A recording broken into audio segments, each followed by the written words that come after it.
জয় মা শীতলার জয়। নমস্কার বন্ধুরা, আজ শীতলা অষ্টমীর পবিত্র দিনে শ্রবণ করুন মা শীতলার শীতলা অষ্টমীর ব্রত কথা। চৈত্র মাসে কৃষ্ণপক্ষের অষ্টমী তিথিকে শীতলা অষ্টমী বলা হয়। সেই দিনই শীতলা মায়ের পূজা করা হয়। শীতলা শব্দের অর্থ যিনি ঠান্ডা করেন। শীতলা মায়ের পূজা করলে বসন্ত, হাম, ব্রণ, ফুসকুড়ি ইত্যাদি চর্মরোগ থেকে নিস্তার পাওয়া যায়। তিনি দ্বিভুজা, তার এক হাতে ঝাড়ু এবং অন্য হাতে কলস, যার থেকে পবিত্র জল ছিটিয়ে তিনি ভক্তদের রোগ নিবারণ করেন, তাদের শান্তি প্রদান করেন। তার মাথায় কুলা এবং তিনি গর্ধবাহিনী, অর্থাৎ যার বাহন গাধা। শ্রবণ করুন শ্রী শীতলা মায়ের শীতলা অষ্টমীর ব্রত কথা। শীতলা অষ্টমীর দিনে এক বৃদ্ধা ও তার পুত্রবধূরা দেবী শীতলার পূজা করবেন বলে ঠিক করেন। অষ্টমীর দিন টাটকা খাবার খাওয়া যাবে না, এটাই ব্রত পালনের নিয়ম। তাই তারা রেঁধে রাখলেন সপ্তমীতেই।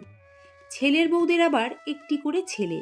তারা বাসি খাবার খেতে ও বাচ্চাদের খাওয়াতে দ্বিধাবোধ করছিল।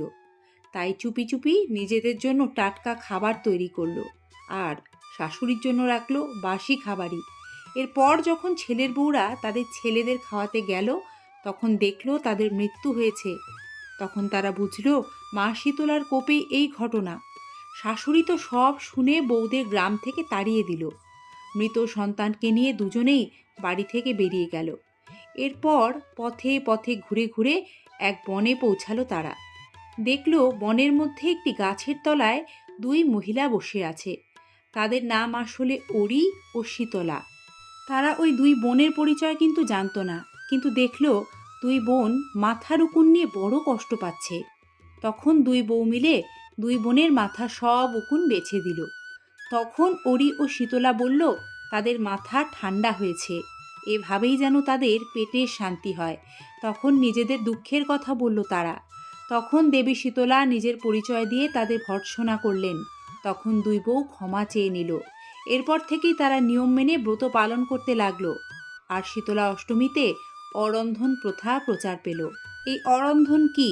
অরন্ধন হলো শীতলা অষ্টমীতে বাড়িতে উনুন জ্বালানো নিষেধ থাকে, তাই প্রথা অনুসারে শীতলা অষ্টমীতে শীতল খাবারই মা শীতলাকে ভোগ দেওয়া হয়।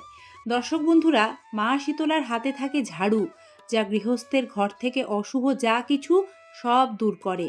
সংসারে সকল দারিদ্র্য দূর হয়ে সমৃদ্ধি আসে। শীতলা পূজা কেন করা হয়? শীতলা দেবী হলেন রোগ প্রতিরোধের দেবী। ভক্তি ভরে শীতলা মায়ের পূজা করলে বসন্ত রোগ, হাম এবং অন্যান্য চর্মরোগ থেকে মুক্তি পাওয়া যায়, পরিবারে সুস্বাস্থ্য বজায় থাকে। তাই বিভিন্ন রোগ থেকে পরিত্রাণের উদ্দেশ্যে শীতলা পূজা করা হয়ে থাকে। জয় মা শীতলা।